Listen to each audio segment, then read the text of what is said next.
The funny thing about Jesus mythicists, the people who try to show that Jesus is a fable assembled from a patchwork of pagan myths,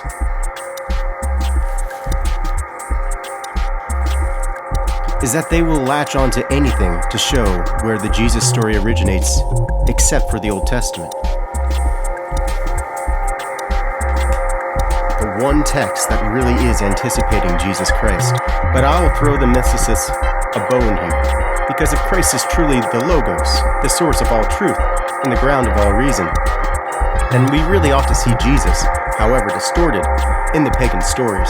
If the pagans were still image bearers of God, then the noblest longings of the pagan imagination ought to anticipate Christ as well.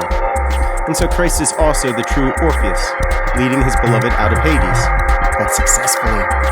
Christ is the true Balder, son of the high God, risen from the dead. Christ is the true Odysseus, who returns to his home in the guise of a lowly peasant to cast out the demonic suitors who have occupied what is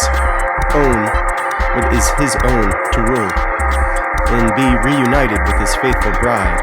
C.S. Lewis, in his essay, Myth Became Fact, suggests that the biblical story is the one myth that actually touches down with a world of facts that the modern world accepts. Now, as myth transcends thought, incarnation transcends myth. The heart of Christianity is a myth, which is also a fact. The old myth of the dying God, without ceasing to be myth, comes down from the heaven of legend and imagination to the earth of history. It happens at a particular date, in a particular place, followed by definable historical consequences.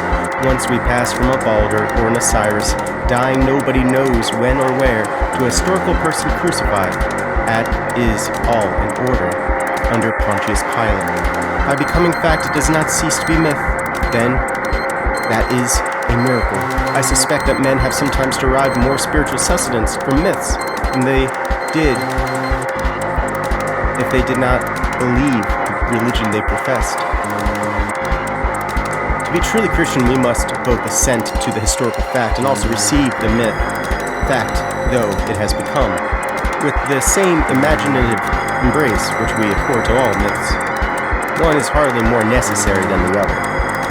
A man who disbelieved the Christian story as fact but continually fed on it as myth would perhaps be more spiritually alive than one who assented and did not think much about it. The modernist, the extreme modernist, infidel in all but name, need not be called a fool or hypocrite because he abstainedly retains, even in the midst of his intellectual atheism, the language, rites, sacraments, and the story of Christians. For a man may be clinging, with a wisdom he himself by no means understands, to that which is his life. It would have been better that a lousy should have remained a Christian. It would not necessarily have been better than he should have purged his thought of bestial Christianity. Those who do not know that this great myth became fact when the Virgin conceived are indeed to be pitied. The Christians also need to be reminded.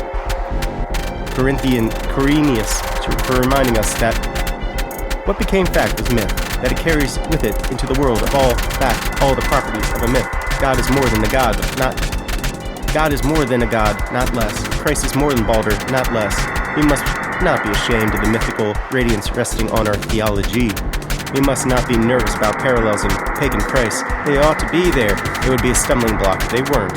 We must not, in false spirituality, withhold our imaginative welcome. If God chooses to be matheopoeic, and is not the sky itself a myth, shall we refuse to be matheopoeic? For that is the marriage of heaven and earth, perfect myth and perfect fact, claiming not only our love and our obedience, but also our wonder and delight, addressed to the savage, the child, and the poet, and each one of us no less than to the moralist, the scholar, and the philosopher. All writers, worth their salt, are thieves, and Christ showed the good thief the way to paradise. Have a happy new year, everybody. Amen. Amen.